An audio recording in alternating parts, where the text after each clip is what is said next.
దేనికి వేరైనాం? అయినామా? నువ్వు వేరేయడం కారణం ఏంటిది? దేవుడు లోకము నుంచి నిన్ను వేరుపరిచాడు. లోకములో నిన్ను ఉంచకుండగా ఒక ప్రత్యేకమైన ఒక పరిశుద్ధ జనంగాను పరిశుద్ధుల సహవాసంలో దేవుడు నిన్ను ఉంచున్నాడు.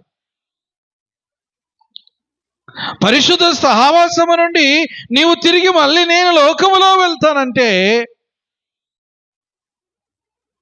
లోకానికి నీ పరిశుద్ధతకు ఎంత కలిగి ఉన్నది. లోకములో కలిగిన నీ జీవితం ఏ విధంగా కలిగి ఉన్నావు? అక్కడ దేవుని వాక్యం సెలవిస్తున్నది ఏ విధంగా కలిగి ఉన్నారంట? ఈ తరం వారికి వేరై ఉన్నావు. ఈ తరానికి నువ్వు వేరై ఉన్నావు. లోకము నుంచి దేవుడు ఏర్పరచుకొని వంకరమైన మూర్ఖుల యొక్క సహవాసము నుండి దేవుడు నిన్ను తప్పించి నిన్ను వేరు చేస్తున్నాడు. వేరు చేసి నిన్ను వేరుగా ఉండి, ఎందుకు వేరుగా ఉండాలంటే నీవు పరిశుద్ధుల సహవాసములో కలిగి ఉండాలి. తర్వాత చూస్తున్నాము గలతీయులకు రాసిన పత్రిక 6వ అధ్యాయము. గలతీయులకు రాసిన పత్రిక 6వ అధ్యాయము 14వ వచనం చూద్దాం. 6వ అధ్యాయం 14వ వచనం. అయితే మన ప్రభు అయిన యేసుక్రీస్తు సెలవయందు తప్ప మరి దేని యందు అతిశయించుట నాకు దూరమగునుగాక. దాని వలన నాకు లోకమునకు నేను సిలువ వేయబడి, ఎవరంటున్నారు? అపోస్తలుడైన పౌలు చెప్తున్నాడు. నిన్నెందుకు వేరుపరిచినాడు? నా అతిశయము ప్రభువైన యేసుక్రీస్తు సిలువ యందు తప్ప మరి తప్ప దేని యందు అతిశయించుట అది నాకు దూరమగును గాక. దాని వలన నాకు లోకమునకు నేను సిలువ వేయబడినా. సిలువ వేయబడేవా?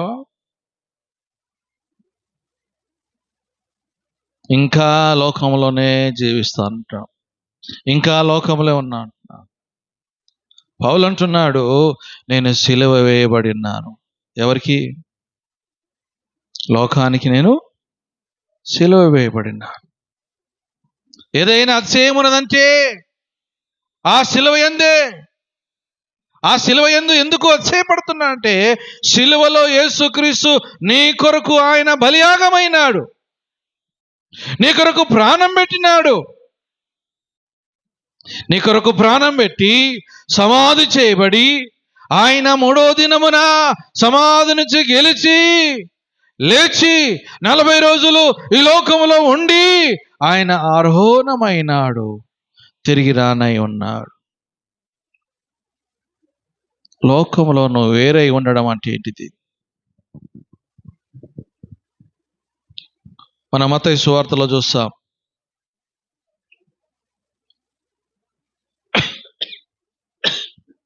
మనమందరం కూడా దీపమై ఉన్నాం, వెలిగించబడ్డాం. యోహాను సువార్తలో మనం చూస్తాం, మనం అందరం కూడా వెలిగించబడ్డామా లేదా? 1వ అధ్యాయం 9వ వచనం కదా, నిజమైన వెలుగుండెను అది లోకానికి వచ్చుచు.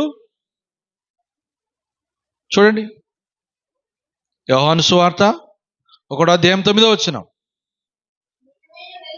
నిజమైన వెలుగుండెను లోకములోనికి ప్రతి మనుషునికి వెలిగించుచున్నది. నువ్వందరం కూడా వెలిగించబడ్డావు. లోకము నుంచి నువ్వు వెలిగించబడ్డావు. లోకము నుంచి వేరు చేయబడ్డావు. వేరు చేయబడడం కాదు, నీవు వెలిగించబడ్డావు. ఇప్పుడు వెలిగించబడిన నీవు ఆరిపోకుండా చూసుకోవాలి. అమ్మా జాగ్రత్తనండి, ఇటువైపున చూడండి, సిలువ వైపున చూడండి. నా దిక్కు చూడకున్నా ఆ దేవుని వైపున చూడాలి. మీరు గమనించండి, నేను ఎందుకు మిమ్మల్ని జ్ఞాపకం చేస్తున్నానంటే, నువ్వు వెలిగించబడ్డావు. వెలిగించబడిన నీవు ఆరిపోకుండా చూసుకోవాలి. ఆరిపోకుండా చూసుకోవాలి. ఎలా? గాలి వస్తుంది. ఎక్కడి నుంచి? లోకము నుంచే. ఆర్పేస్తారు. చూసుకోవాలి. గాడుపు రాకుండా చూసుకోవాలి. ఎవరైనా నిన్ను ఆర్పేస్తున్నారేమో. లోకములో ఉన్నప్పుడు నువ్వు వెలిగించబడ్డప్పుడు నిన్ను ఆర్పి చేసేందుకు కూడా ప్రయత్నం చేస్తారు. తిరిగి నిన్ను లోకములో కూడా నిన్ను లాగుతారు. ఎందుకనగా లోకాశ, నేత్రాశ. అవునా? నేత్రాశ అంటే దాంట్లో అన్ని ధనము, డబ్బు, ఇబ్బందులు, ఇరుకులు, కరువులు అవన్నీ కలిగి ఉంటాయి. లోకం నిన్ను ఆకర్షిస్తుంది. లోకము నిన్ను ఆకర్షించిన నువ్వు వేరు చేయబడ్డావు. లోకము నుంచి నువ్వు వేరు చేయబడ్డ తర్వాత నువ్వు ప్రత్యేకంగా కలిగినావు. రోమా 12:1 ఏ విధంగా? పరిశుద్ధంగాను ఈ లోక మర్యాదలను అనుసరింపక ఉత్తమైన దానిని, అనుకూలమైన దాన్ని నువ్వు అనుసరించాలి. నీవు ఆరిపోకుండా చూసుకోవాలి. ఆరిపోకుండా చూసుకోవడం అంటే ఏంటిది? దీపాలు ఉన్నాయి అనుకో, నూనె చూసుకోవాలి, ఒత్తి చూసుకోవాలి,